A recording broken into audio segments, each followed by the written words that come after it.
Jika saya punya 300 ide dalam setahun dan hanya satu ide saja yang bermanfaat, saya sudah puas. Halo semuanya, nama saya Michael. Selamat datang di channel saya, Sikutu Buku. Kali ini saya akan membahas sisi gelap dari pendiri penghargaan Nobel, yaitu Alfred Nobel. Sebagai informasi, Nobel adalah seorang ahli kimia Swedia abad ke-19 yang kesuksesannya berasal dari penemuan dinamit. Dia tidak pernah secara eksplisit mengatakan sebuah penyesalan, namun beberapa bukti dari catatannya menunjukkan kalau Nobel tidak ingin diingat sebagai penemu dinamit. Itulah yang kemudian mendasari Nobel menciptakan salah satu penghargaan tahunan internasional paling bergengsi di dunia. Sebelum kita mulai, buat kalian yang mau support channel ini agar terus berkarya, caranya gampang banget. Kalian cukup klik subscribe dan nyalakan loncengnya. Dukungan kalian membantu banget supaya kita bisa rutin posting dan bersama-sama belajar di channel ini. Alfred Nobel lahir pada tahun 1833 di Stockholm, Swedia. Dia merupakan anak keempat dari 8 bersaudara. Nobel kecil dikenal sebagai anak yang sering sakit, namun punya kepribadian yang selalu gembira dan penasaran terhadap hal apapun di sekelilingnya. Ayahnya merupakan seorang insinyur dan penemu. Dia membangun jembatan dan bangunan menggunakan beberapa bahan yang berbeda. Namun di tahun Nobel lahir, bisnis keluarganya dalam kondisi yang buruk dan terpaksa harus ditutup. Pada tahun 1837, ayahnya terpaksa harus membangun bisnis di tempat lain, meninggalkan istri dan anak-anaknya. Kondisi keuangan keluarga mereka yang buruk membuat kakek Nobel memberikan uang kepada ibunya untuk membuka toko kelontong. Di tempat baru tersebut, ayahnya bekerja untuk menyediakan peralatan untuk pasukan Rusia.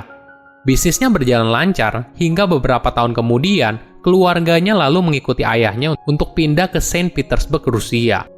Ekonomi keluarga yang semakin baik membuat anak-anaknya mendapatkan pendidikan yang baik, termasuk juga Nobel. Dia mendapatkan guru private yang membantunya untuk belajar banyak hal, mulai dari kimia, bahasa, hingga literatur. Pada usianya ke-16 tahun, Nobel ingin jadi penulis. Setelah menguasai bahasa Inggris, dia lalu menjadi fans berat dari pertunjukan Shakespeare dan mulai menulis puisi. Ayahnya menghargai pentingnya literatur, namun tidak ingin anaknya berkecimpung di bidang tersebut. Dia lalu menawarkan kepada Nobel sebuah kesempatan untuk berkeliling Amerika dan Eropa jika Nobel berjanji untuk meninggalkan mimpinya dalam menjadi penulis dan fokus membantu bisnis keluarga. Nobel pun setuju dan fokus belajar soal bisnis keluarganya. Padahal pada umur 17 tahun, Nobel sudah menjadi polyglot yang bisa menguasai 5 bahasa, yaitu Rusia, Perancis, Inggris, Jerman, dan bahasa ibunya, yaitu Swedia. Di Paris, Nobel bekerja di laboratorium pribadi Profesor T.J. Pelozza, seorang ahli kimia terkenal. Dia juga bertemu dengan seorang ahli kimia muda dari Italia bernama Ascanio Sobrero. 3 tahun sebelumnya, Sobrero telah menemukan nitrogliserin, cairan yang sangat mudah meledak dan dianggap terlalu berbahaya. Namun, Nobel menjadi sangat tertarik dengan nitrogliserin dan cara penggunaannya dalam pekerjaan konstruksi.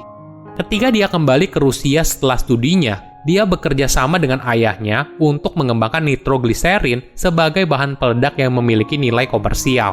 Namun pada tahun 1859, beberapa tahun setelah perang berakhir, maka kebutuhan untuk peralatan perang juga berkurang sehingga bisnis ayahnya bangkrut. Mereka sekeluarga pun terpaksa harus kembali ke negara asalnya yaitu Swedia pada tahun 1863. Di sana, Nobel memusatkan perhatiannya untuk mengembangkan nitrogliserin sebagai bahan peledak. Sayangnya, eksperimen ini mengakibatkan kecelakaan yang menewaskan beberapa orang, termasuk adik Nobel sendiri bernama Emil. Pemerintah Swedia lalu memutuskan untuk melarang eksperimen ini di dalam batas kota Stockholm. Tragedi ini tidak mematahkan semangat Nobel untuk terus bereksperimen dalam menciptakan bahan peledak yang aman. Bahkan dia sampai memindahkan eksperimennya ke perahu di tengah Danau Malaren. 3 tahun kemudian, pada tahun 1867, Nobel tanpa sengaja berhasil menciptakan sebuah penemuan yang membuatnya terkenal. Kunci sukses Nobel berada pada kejeniusannya dan didukung kerja keras yang luar biasa. Dorongan ini berasal dari pengalaman pahit masa lalunya yang miskin.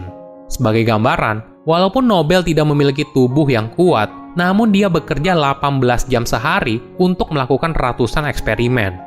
Inilah yang membawanya pada kesuksesan dan kekayaan yang luar biasa. Selama hampir 1000 tahun, bubuk mesiu merupakan bahan peledak premium di dunia. Bubuk mesiu diminati karena sifatnya stabil dan aman, bahan yang ideal untuk amunisi. Tetapi setelah revolusi industri pada abad ke-19, aktivitas seperti pertambangan membutuhkan daya ledak yang jauh lebih besar. Lalu, pada tahun 1847, terobosan datang dengan pengembangan nitrogliserin, senyawa yang sangat kuat namun sangat berbahaya. Bagian yang berbahaya adalah ketidakstabilan senyawa tersebut yang memberinya kekuatan tetapi bisa menyebabkan kecelakaan yang mematikan. Tantangan bagi para penemu saat itu adalah mengawinkan kekuatan nitrogliserin dengan stabilitas bubuk mesiu. Nobel merupakan orang yang berhasil menciptakan penemuan tersebut. Dia lalu menyebutnya sebagai dinamit, dari bahasa Yunani dynamis yang berarti kekuatan. Penemuan ini langsung membawa kekayaan dan pengakuan yang luar biasa. Sementara orang lain mungkin telah berpuas diri, Nobel terus menyempurnakan penemuannya agar lebih efektif. Pada tahun 1875, Nobel berhasil membuat improvisasi sehingga membuatnya lebih tahan air dan bahkan lebih kuat daripada formulasi dinamit aslinya. Inilah yang membuat nama Nobel semakin besar. Di satu sisi, dia menghasilkan kekayaan yang luar biasa. Tapi di sisi lain, Nobel bahkan dijuluki pedagang yang membawa kematian atas penemuannya. Niat utamanya dalam menciptakan dinamit adalah untuk menghasilkan perdamaian dunia dengan cepat. Namun tidak semua orang melihat hal tersebut dari kacamata yang sama. Pada tahun 1888, saudara laki-laki Nobel bernama Ludwig meninggal saat berada di Perancis. Sebuah surat kabar Perancis keliru menerbitkan obituari dari Nobel, bukan Ludwig, dan mengutuk Nobel atas penemuan dinamitnya. Ditambah lagi, suatu hari saat Nobel sakit keras, satu-satunya orang yang mengunjunginya hanyalah seorang karyawan. Memang, Nobel merupakan tipe orang yang penyendiri. Dia tidak menikah, dan jadwal bepergian yang padat membuat Nobel juga tidak dekat dengan keluarga. Beberapa kejadian ini lalu membuat Nobel melakukan refleksi tentang dirinya dan bagaimana dia ingin dikenang saat tutup usia. Pemberitaan buruk dari surat kabar Perancis juga menyadarkan Nobel tentang bagaimana persepsi masyarakat atas penemuannya, dan kecewa jika nanti ketika meninggal, dia hanya diingat dalam persepsi yang negatif. Nobel pun lalu mengambil langkah yang drastis. Dia menyisihkan sebagian besar harta miliknya untuk mendirikan penghargaan Nobel dalam menghormati pria dan wanita atas pencapaian luar biasa mereka dalam bidang fisika, kimia, kedokteran, sastra, dan usaha menuju perdamaian. Ketika dia meninggal pada tahun 1896, Nobel meninggalkan dana dalam wasiatnya untuk menciptakan penghargaan Nobel yang pertama kali diberikan pada tahun 1901. Penghargaan itu termasuk hibah bagi orang yang berhasil memberikan kontribusi luar biasa pada 5 bidang, yaitu kimia, literatur, fisiologi atau pengobatan, fisika, dan perdamaian. Tidak semua orang senang atas isi surat wasiatnya.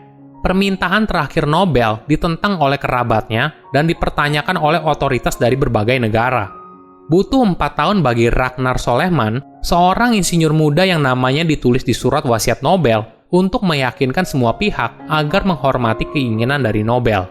Pada tahun 1901, penghargaan Nobel pertama di bidang fisika, kimia, kedokteran, dan sastra pertama kali diberikan di Stockholm, Swedia, dan penghargaan perdamaian di Oslo, Norwegia.